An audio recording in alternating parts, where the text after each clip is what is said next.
Raidieraksts Drošinātājs.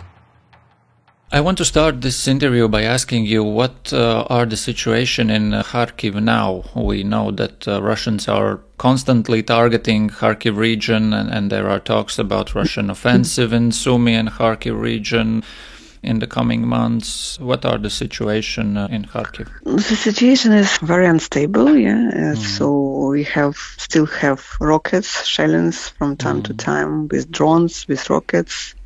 They are very unpredictable and hit different districts within the city. Still unsafe, unpredictable, but life goes on. People live, everything works. But of course, from time to time, we have air alarm and rockets and bombing.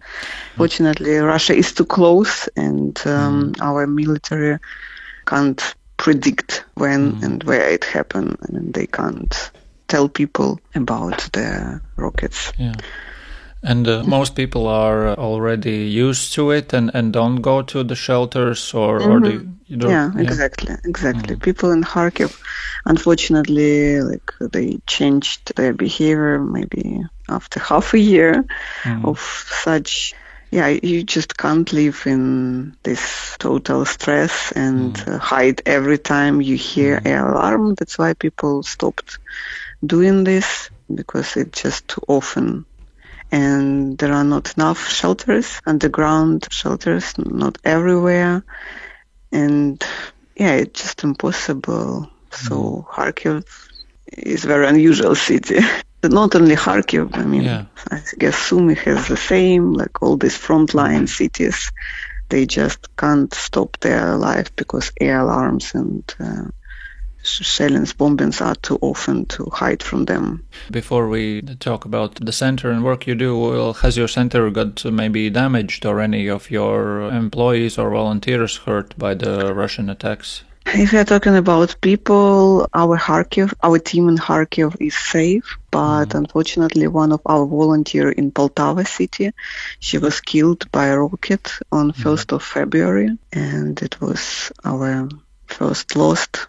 She was quite young woman who died not even on the street, but in her flat because of this bombing.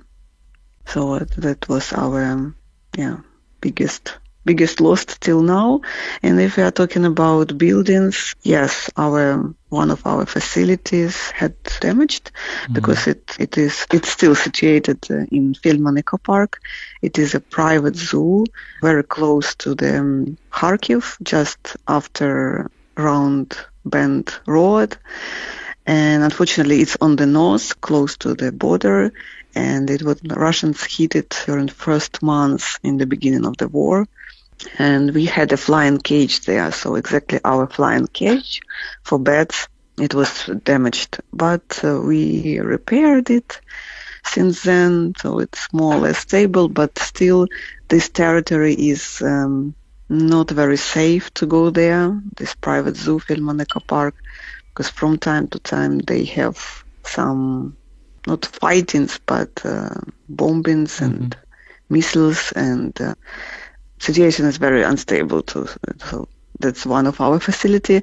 And the second one, which was in the Kharkiv city, it is close to Barabashova. It's the biggest market in eastern Ukraine. And unfortunately, very close to our office, there was a fire, huge fire on this market. Our building was more or less fine, but around that it was terrible.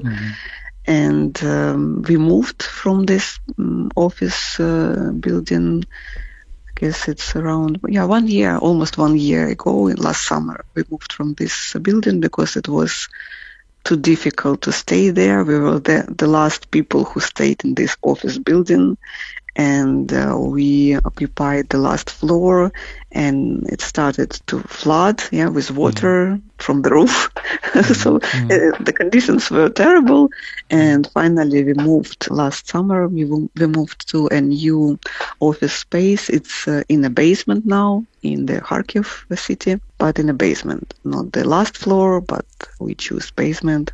It's safer for people. It's safer for beds. So now we have better conditions than before that. Well, we know that, of course, during this war, everyone's suffering. Not only people are suffering, but animals are also suffering. So how do you see this when you look at the bats, when you look at the situation with them? Do you see that they are being impacted by the war? How they are impacted by the war? I don't know, shelling, bombing, and so on. What are the consequences to the bats with this war? Yeah, of course they were and they are impacted by the war. And actually we published a paper about that in Kharkiv, about bats in Kharkiv city. Because as you know, war started in winter. That's the period of bat hibernation period. And of course, like many buildings in Kharkiv, they were destroyed because of bombing, shellings. Not even people died, not even pets died, but pets also died in those buildings because they were hibernating inside crevices, balconies, as I told you. And when they destroyed buildings, like many colonies died inside those buildings. We don't know exact numbers, but at least what we know, we knew about some colonies in those buildings in Saltovka region in Kharkiv. And then in summer 22, we checked some of those buildings, if they were destroyed or not. And we actually found some destroyed buildings who potentially could have bats inside it. So the biggest impact that this destroying of hibernaculums, of roosts, which are buildings, in fact, that the biggest threat for bats, especially in winter. When Russians destroyed buildings, they destroyed not only buildings, and they kill not only people and pets, but they kill bats inside those buildings. It's very difficult to count them, but we know for sure that there were hibernating colonies, especially in February. Not even in 22, but in the next years, the same, and they destroyed so many cities, towns, small towns on the front line. So impact is quite big. And when bats hibernate, they are inactive. They can't escape. They can't fly. So they simply die if building destroys. How hard it was to adapt to working during the war? Do you needed to get most of your shelters and working in operations like under the ground because of the war, and electricity generators because of the, there could be electricity shortages. So hard, how hard it was to adapt. Yeah, especially in the beginning, it was the hardest time was in the beginning, first 3-4 months, because in the beginning of war, Kharkiv is very close to the border. So because of these bombings and shellings, our metro stopped. In the beginning, it was difficult to get to our office because Kharkiv is quite a big city. So our members, they need to walk to the office, sometimes more than 1 hour, to take bats. And in the beginning of war, my colleague, he built a self-release cage, because at that time we had, 2,000 of bats hibernating in the fridge in our office space, and 1,000 of bats were in this flying cage out of the city, which was unreached at the time because Russians were very close to it. So bats hibernated there till March, and only in the end of March we were able to evacuate those bats from the eco park area. Luckily they were alive, they were in good conditions, everything was fine. And the second part in the office, he built a self-release cage because we understood that bats can die. If there will be electricity shortage, fridges will just switch off and bats can die inside it. So we decided to release them, even though it was February, a little bit too early for them to fly. But it was better rather than have them died inside the fridge. So we released them earlier than expected, And it was difficult then to walk to the office because there were no metro. And for a few months, we kept beds at our homes, the same as in the beginning of our bed rehab center. So up to 300 of beds lived in our homes of my team because they were not ready to fly because of, for example, bad body conditions or some fractures. That was the biggest challenge. And then in winter 22-23, there was a period of these electricity shortages. Luckily, in Kharkiv, it was not so often as, for example, it was in western part of Ukraine, in Kiev. But we had this generator in our office, and we used it from time to time because we needed to run fridges. It was also difficult because in that winter, 22-23, there were almost no heating in the office. And my team members, they need to sit, in jackets, in hats, and it was so cold. I mean, for beds it was good, but for people working with them, it was really challenging because we were the only one who stayed in that building, in that office building. The rest people just escaped, evacuated from it, but we were the only one.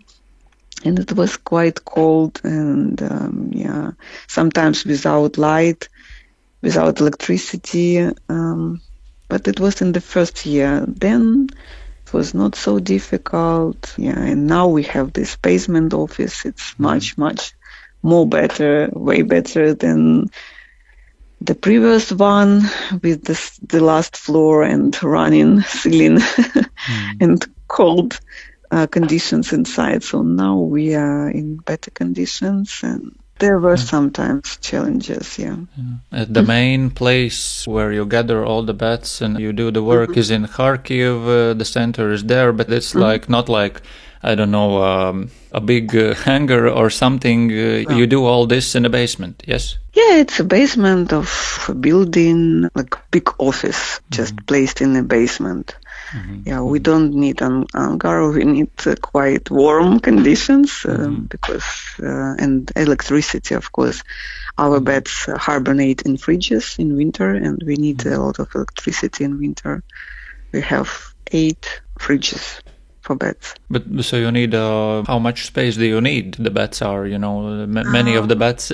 No, now we have around 100 square meters around that. I'm not sure, maybe a little bit more than 100, but around that. So there are few rooms, different zones. One of room is hibernaculum, where beds hibernate, cold conditions. Other room is for our veterinarians. We have a lot of beds in care with different fractures, injuries. So we divided our space into different, not even rooms, but parts of this office. And the main space, it's a very big table. I don't know, if you need pictures, I can send it to you. But there is one big table where people usually sit and where we invite volunteers and they help us to feed beds. Because in winter, the most challenging task is to feed beds who are not in very good conditions, who need to gain some weight in order to continue hibernation. So we hand feed them a lot. That's why we have very big table where usually people sit and they just hand feed beds with mealworms and super mealworms, insects. But do you bring bats to the center specifically for the winter period, or are there bats? Some of them are still staying there during the summer and other periods? Or we have both of them, but the majority of bats whom we get to the center, they are found in winter, because winter is very difficult period for them. In nature, they hibernate, and they hibernate thanks to their fat reserves. They don't eat, they slow down all their process, and they go through something similar to sleep, but it's not directly sleep. It's called torpor, and they decrease all their process in their body. And if people wake them up, I mean, lay people, not we, but usually we receive those bats who were whom people woke up, for example, during repair works, because people are afraid of bats and they don't like when bats live very close to them, for example, on their balconies or under the windows, or during window replacement, sometimes people find hibernating bats. They hibernate in different crevices, small hollows, crevices between floor crevices, in balconies, under the windows. They don't need so much space. They just hide there and sit still and sleep there, hibernate there. So usually during repair works or during some complaints from people about bats on their balcony, people want to get rid of them. So they find them and they want to get rid of them. And it's good when they call us and ask, can you take them out from us? But sometimes people don't know about us, or they don't want to save bats or help them. They're just afraid of them, and they threw them out of the window, and people or volunteers find them on the ground, and then they call us and we come and take them into our care. And during winter we can't release them because winters in Ukraine quite hard. Usually we have these freezing temperatures and just can't fly in weather conditions, so we have to keep them till spring in winter. And we keep them till spring and then release them back to wild. At the same time, we receive quite big number of injured bats with broken wings, with some injuries on the head, different fractures. And sometimes they can fly after treatment, sometimes they can't. So, for example, now we released all healthy bats. We released them back to wild, but more than 100 bats still stay with us because they have such health problems and they are not flying, at least now. We need to train them, we need to treat them. Some of them will fly, some of them won't, and they will stay with us for such a lifelong rehabilitation. Bats live quite long, up to 15 years, and we keep them for this lifelong rehabilitation. So, well, basically they, like you said, they live in different places, not like maybe we see often in the movies, only in the caves where there are many creepy bats and so on. So they live in different places, yeah. Yeah, they live in caves too, but the thing is that in Kharkiv we don't have caves in eastern part of Ukraine. It's not mountainous region, so we don't have caves. Sometimes we have man-made mines, this underground small like burrows. But the biggest problem, and actually why we started our bat rehab center, was the reason that bats started to live in buildings. They started to roost in buildings. They started to hibernate in buildings in our cities. For example, 40 years ago, it was quite rare situation. But now with climate change, with these warmer winters, bats started to change their behavior and they started to hibernate in buildings. Mostly that is the one species, Nyctaris noctula, common noctule bat. Yeah? So they started to hibernate in our cities. They didn't do that 40 years ago, and there were no such problem, probably. There were some synanthropic species who lived in cities, but they were not so massive as noctules now. And that's why we have this huge problem of bats occupying cities. I mean, occupying in good terms. And they live close to people, so the biggest threat for them are people. Because people are afraid of these nocturnal animals. Bats live in big numbers. They form colonies up to 1,000 bats. And when you have 1,000 of bats in your balcony and they start to scream, that's quite loud. And that's why people don't like such neighbors and they want to get rid of them. And that's why our center, we work a lot with people and we try to keep them calm, try to find solution how to coexist with bats. And sometimes we success, sometimes we don't, and we receive all these big numbers. This happens not only in Kharkiv. We are called Ukrainian Bat Rehab Center because we collect bats from all over Ukraine. And the same situation is in Kyiv, in Dnipro, in Poltava, Rivne, in Lviv, many cities, in Odessa, all across Ukraine. Our buildings, they are quite bad, but they are quite good in terms of beds, because of these crevices. And they just started to occupy it, because for beds, our buildings look very similar as rocks with caves, Balcony looks very similar as a small cave, probably for them. That's why.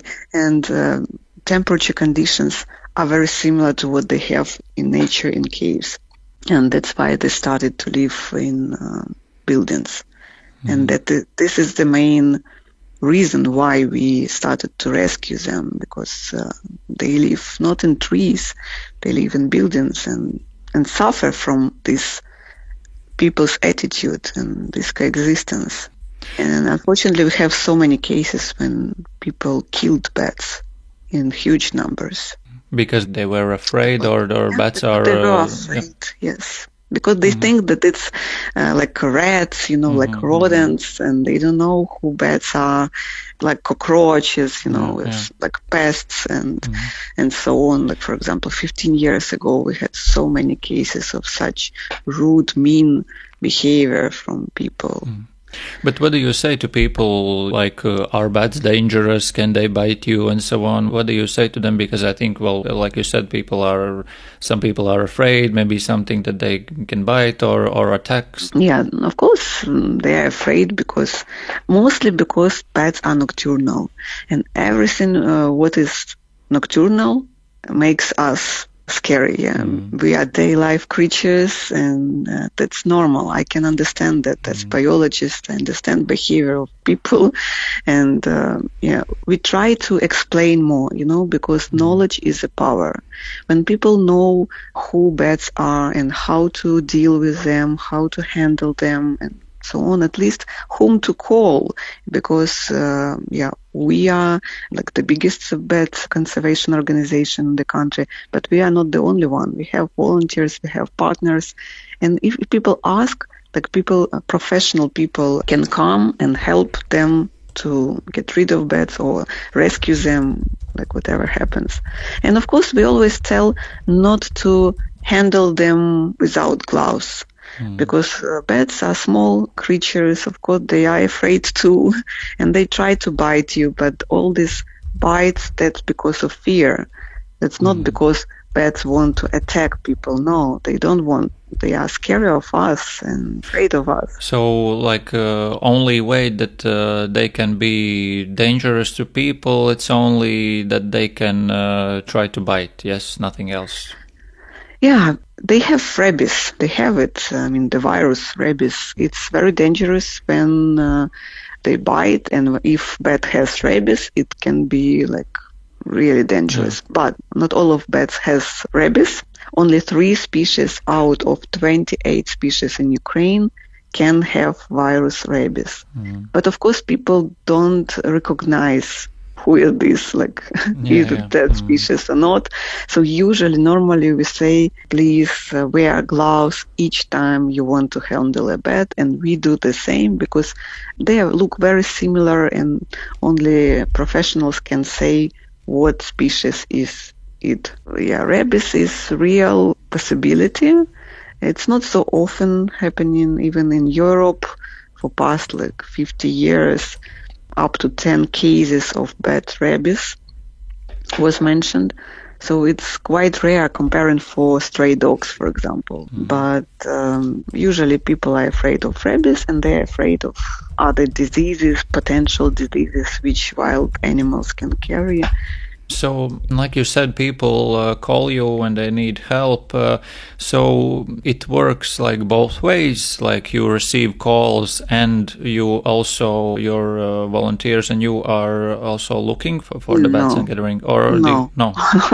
We're not looking for them. We have enough. Believe me. Okay. Each winter we have up to 4,000 of bats. So we are not looking at them. But of course, sometimes if I walk somewhere and I see bat on the ground, once I found it even at my home, at my building house.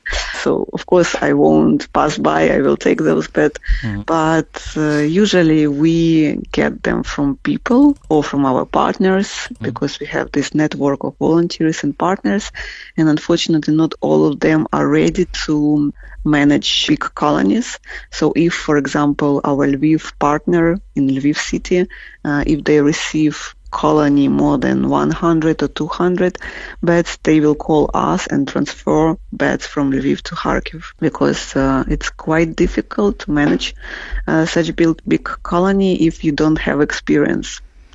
And luckily, we have more than 12 years experience. And we know how to manage colony, how to measure them, weight, feed, and so on. That's huge process. And we receive them from all around the country. Sometimes 1, 2, 3 beds, sometimes several hundreds, sometimes even 1,500, as it happened previous winter in Poltava. There was a colony of 1,500 beds in one balcony. That was the record up to now in numbers. So it was, big balcony or the whole balcony was covered in... Yes, it was a balcony, we have different size balcony. Yeah. It was quite big balcony. And beds actually, they are quite small. They are around our thumb, finger, so they're not so big.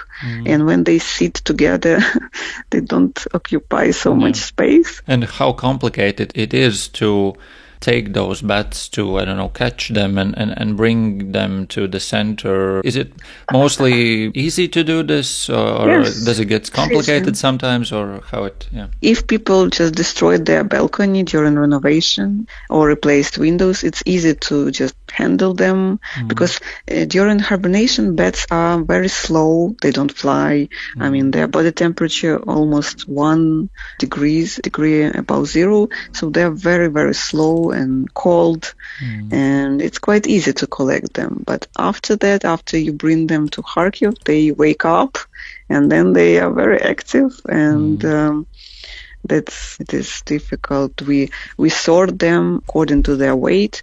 When you wake them up in winter and they warm up, they use too much of their fat reserves, and then their weight goes down. And then they need to be fed with insects in order to gain more fat body mass. So all this transportation and collecting, it's very tricky because they can lose their weight, and then it will take time to put them to hibernation again. They are very, very vulnerable in winter during hibernation. That's why when people call us in winter and they ask, can you remove bats from my balcony or window, usually we say, no, please don't touch them until spring, because winter is very, very difficult and very bad period for them to wake them up. They can die, and sometimes we have bats dying in our hands, in our center, because they don't have enough fat reserves, and we are not able to refeed them. And sometimes even it's very difficult to feed them. It depends on the species, but there are some species which can't stay artificial conditions at all. So it's very difficult to save them. For example, Barbastella bats. Don't remember the common name, but Barbastella barbastellis, that is the Latin name, they are very difficult in captivity. So usually we ask people, please wait till spring if it's possible. Don't do repair works in winter at all, because you even might not know about such neighbors in your balcony or in your windows. No, it's very often it's a big surprise when people open and there are bats. But unfortunately in our country we have so many these replacements of windows by the end of the year in December because of money. Especially for governmental organizations, they receive the money in the end of the year. So they start to do all these renovations in the end of the year, exactly the period when bats hibernate. And you told already about what kinds of bats are going to your center. So it's healthy bats, but it's also the ones who have some kind of trauma, like physical or yes. So maybe you can tell a little bit more, like what kinds of traumas do they get and how do they get them? Different kind of traumas and injuries. Most of it's broken forearm, broken bones of the wing, because their wing are very fragile, they are very thin, and your bones are very thin. Usually people or, for example, cats, dogs, pets, if they catch a bat, they can break it down. And if people don't know how to behave correctly, or they're, for example, scary, or they throw them away from the window, for example, from 12th floor, and they fall down on the ground, they can break their wings, other parts of the body. So fractures are really very, very different, sometimes because of frost, sometimes because of bites, as I told you, cats and dogs. Sometimes we have damaged vein membrane, and for example, vein membrane, it's not so difficult, it can regrow, it can heal. And sometimes we even get pregnant bats because they have such an interesting biological process. It's called delay of pregnancy. So for example, if you found a bat in winter but you don't hibernate female, the pregnancy will start because of warm temperatures. And sometimes we get pregnant females in winter, in February, for example, because people didn't know that you need to keep the bat in cold condition. And they start to become pregnant. They have a delay of pregnancy. Usually they mate in autumn, then they sleep, hibernate, and then they became pregnant in spring. So sometimes we have such pregnant females and they give birth at our center. We have babies and we release them actually. We release all babies who are healthy, strong enough, can fly.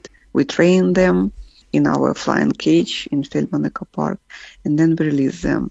And sometimes we even have eye fractures with eyes, with ears, with bellies. I don't remember the English name, but once we had problem with the belly. So different kind of injuries, but I guess majority of them, maybe 80% of them are broken bones of the wings. And like you said, after this wintertime you release them into the wild, so it was also a few weeks ago, if I'm not mistaken, at the end of the March, you also this year you released the bats. So where did you did it, and how much of them, and how it went? Yeah, usually it's end of March, beginning of April, when weather is getting warmer and nights has positive night temperature. We release our bats back to wild, and we have this annual bat release festival event. This year it's 13th year since we organize these events. We started to organize it in Kharkiv, but now as we grew as organization, we spread our activities to many other cities, and this year we had bat release festivals in 11 cities, in Kharkiv, Poltava, Dnipro, Kyiv, Lviv, Rivne, Chernivtsi, Vinnytsia, so 11 cities. Yeah, it's the most powerful outreach event what we have.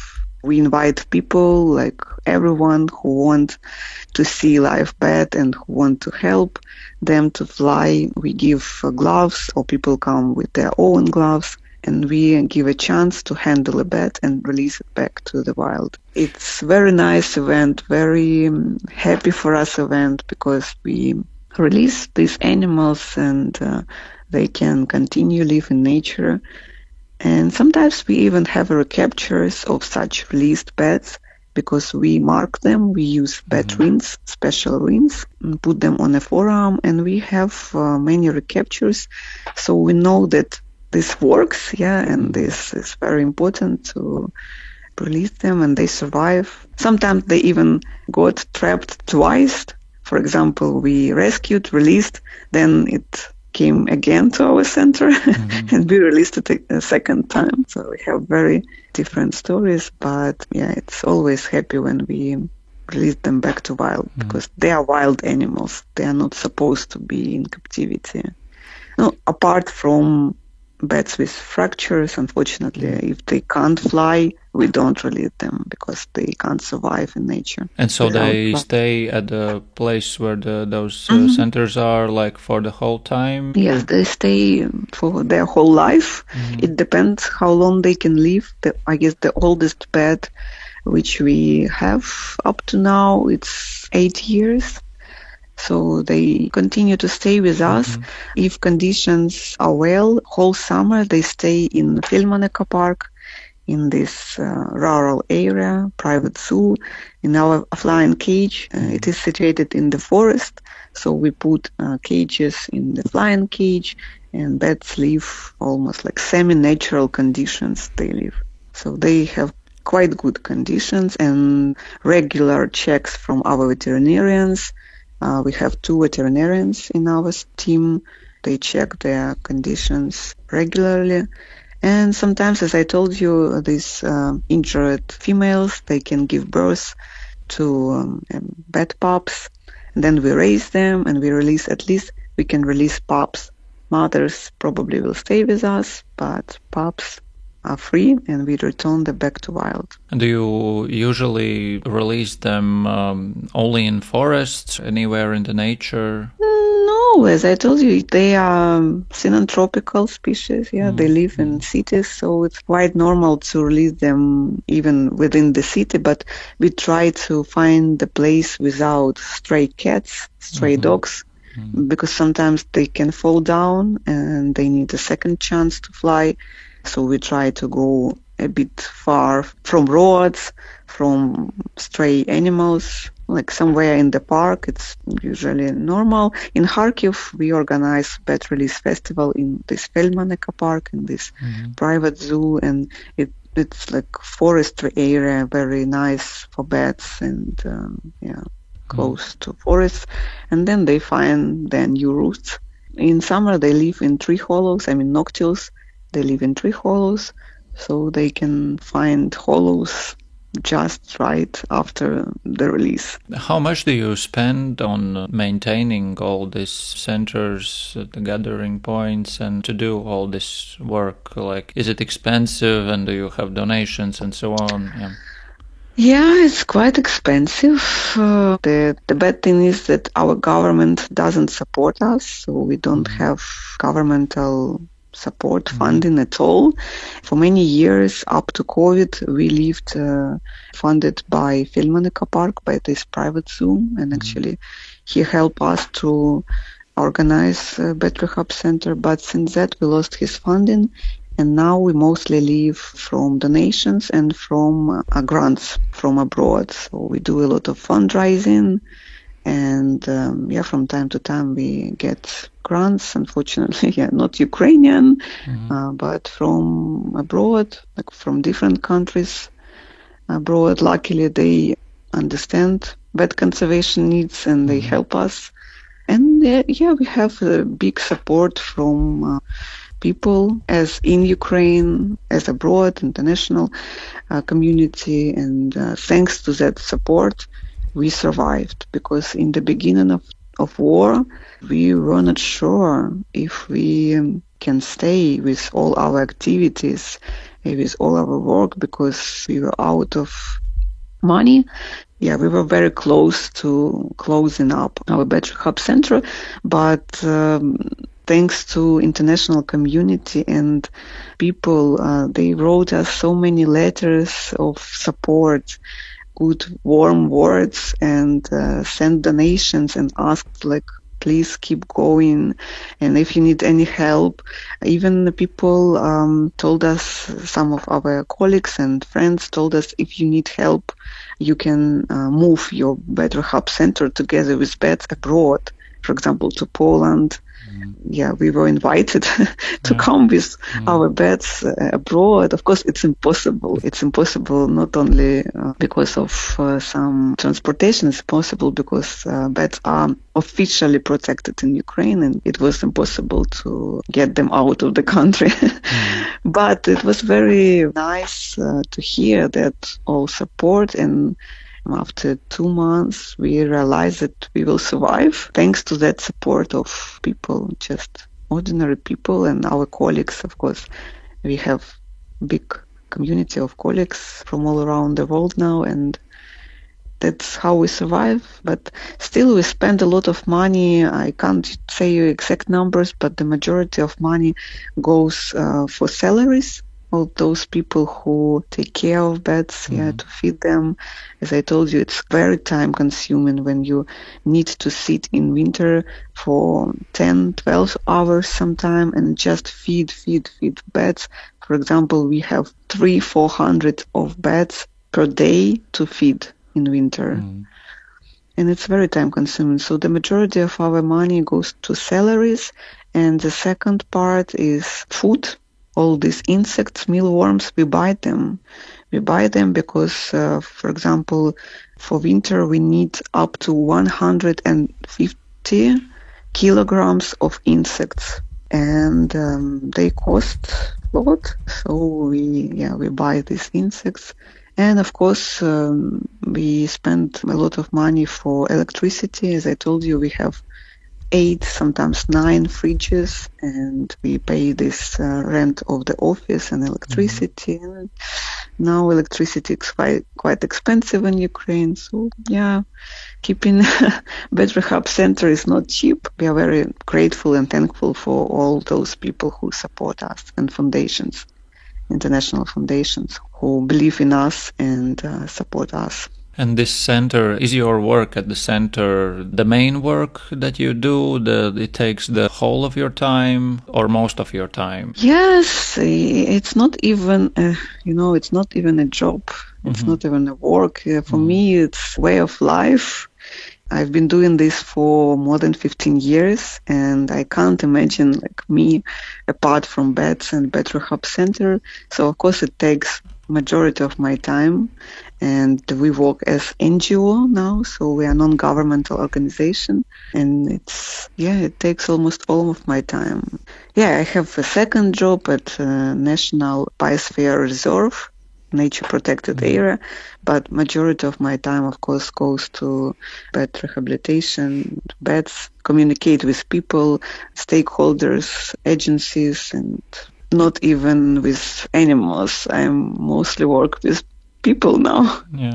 Because we understood that their future, beds' future depends on people, on their attitude.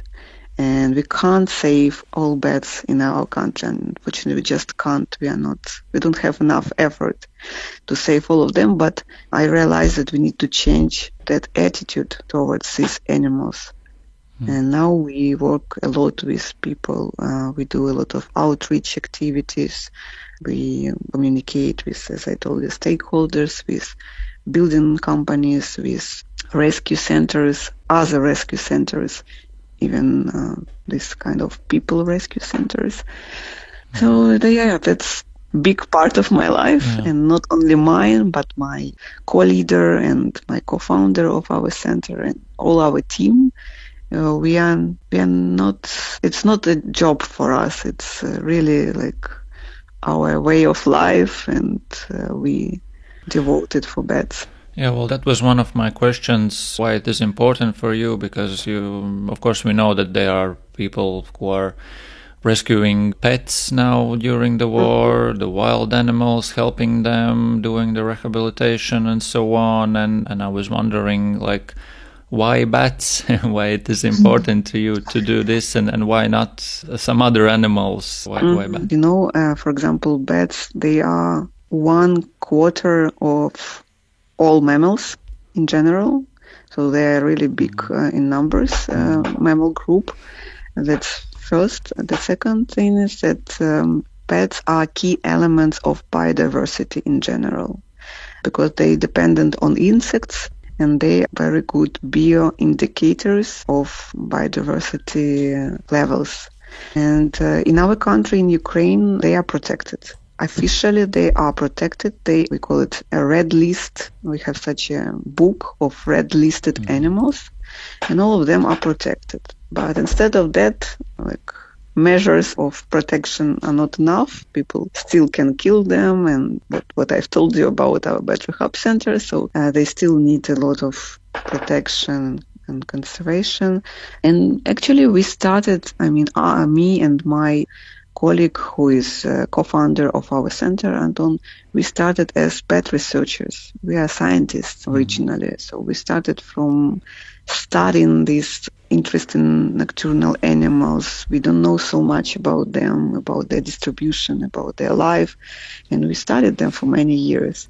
But then when we encountered that bats suffer from people in our home city, and we saw all these thousands of bats dying on the ground, we realized that we just can't stand by. We need to do something. We need to rescue them. That's how actually we started to take them to our homes.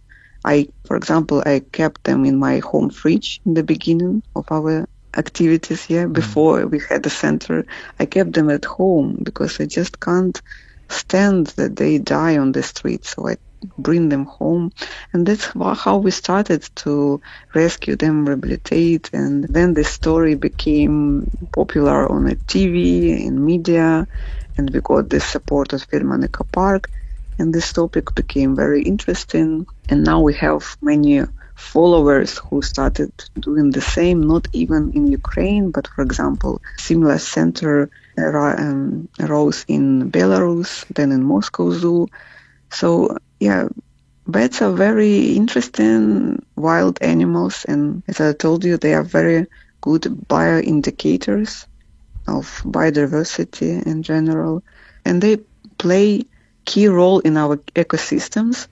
For example, in our region, temperate region, they are main pest controls. They eat a lot of insects, and among other insects, there are pests. So they protect our fields, gardens, forests from pests. That's the biggest their role. We need to appreciate that role, because in many countries, bats are declining in numbers, in species. In US, for example, they have huge problem with white nose syndrome, where millions of bats die because of little fungi who affect them on hibernation. In Western Europe, I'm not sure about your country, but in Western Europe, for example, France, Germany, bats decline in numbers, especially noctules, because of wind farms are getting more and more popular, but unfortunately they kill bats and birds during migration. And they are declining, and scientists are speaking loud that we have less and less bats. And what that means? That it means that people, we will spend more money for pest control instead of bats. This is the biggest threat, that we can lose our bats who help us a lot, because they eat a lot. They eat huge numbers of insects. And we really need to appreciate their biggest role as pest controls. Thank you for this interview. It was very interesting, and thank you for the work that you do. Thank you for asking and for your interest and for questions. Raidieraksts Drošinātājs. Paldies Rihardam, kurš sarunājās ar Alonu Prylūtsku, Ukrainas sikspārņu rehabilitācijas centra līdzdibinātāju un vadītāju Kharkivā.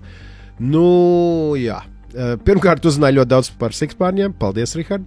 Otrkārt, tiešām šī te apņemšanās palīdzēt, nezinu, vai sikspārņus var saukt par mūsu mazajiem brāļiem, bet palīdzēt dzīvām radībām, neskatoties uz šo te ikdienas apdraudējumu dzīvībai, tas ir kaut kas tāds, ko tu klausies, it kā mēģini saprast, bet vai tiešām es varu saprast līdz galam? Visdrīzāk nē, atliek tik pavērt mutu, klausīties, apbrīnot šos cilvēkus un turēt īkšķus par viņiem un par Ukrainu kopumā. Bet katrā ziņā es jau esmu apskatījies dažas bildītes, ko Alona ir atsūtījusi, un es teikšu tā, šoreiz tiešām ļoti iesaku apskatīties nedēļas nogalē arī LSM LV portālu, kur būs šīs intervijas rakstiskā versija. Un tās bildes jums ir jāredz, kā tie mazie sikspārniņi tiek baroti ar stārpiņiem un kā viņi pārziemo ielikt maisiņos un iekārt leduskapī. Kaut kas tāds nav redzams katru dienu, no sirds iesaku. Jā, šī laikam tiešām būs tā reize, kad iesakām aplūkot arī ar acīm, ne tikai baudīt ar ausīm interviju nedēļas nogalē tiešām lsm.lv to varēs arī izdarīt. Varbūt kādu būs Alona iedvesmojusi šeit Latvijā izveidot kādu mazu centriņu sikspārņu glābšanai. Es gan nezinu, cik daudz mums to sikspārņu godīgi teikšu Latvijā ir un cik daudz šādu problēmu mums šeit ir. Katrā gadījumā varbūt kāds būs iedvesmots vismaz vēl vairāk noskaidrot par sikspārņiem vai kāds būs atrunāts no bailēm pret šiem dzīvniekiem. Rihard, neliela mācības stunda no Wikipēdijas. Latvijā dzīvo 16 sikspārņu sugas, un lielākā daļa no tām ir iekļautas sarkanajā grāmatā. Tālūk. Tas gan bija ātri. Jā, bet tie, kuri grib kaut ko mums vairāk pastāstīt par sikspārņiem Latvijā, vai kur citur, tie var mums rakstīt uz drošinātājs@lsm.lv. Padalieties ar šo interviju, aizsūtiet saviem draugiem, sikspārņu mīļiem un visiem citiem dzīvās radības piekritējiem. Un ieliedziet mums, lūdzu, ja patika, tad ikšķīžu zvaigznītes, kas nu kurā platformā jāliek. Rakstiet sociālos tīklos mums un par mums, lietojiet mirkļu drošinātājs. Tas viss palīdz mums sasniegt jaunu auditoriju, vēl plašāku auditoriju, un es, protams, vienlaicīgi uzreiz izsaku dziļu pateicību tai auditorijai, kas ir ar mums ik nedēļu. Pagājušajā nedēļā biju Īrijā. Arī tur sastapu drošinātāju klausītājus, izrādās, mūs klausās arī tur. Liels prieks un liels sveiciens visiem mūsu klausītājiem gan Īrijā, gan Latvijā, gan vis kaut kur citur. Jā, varbūt arī atrakstiet, no kurienes jūs mūs klausāties. Tas mums varētu būt interesanti. Tas šai reizei viss. Ar nepacietību gaidām jūs arī nākamajā epizodē, kas jau būs pavisam drīz, nākamā ceturtdien, un tikmēr atceramies drošinātājs skaidri un personīgi par karu Ukrainā. Visu labu! Raidieraksts Drošinātājs.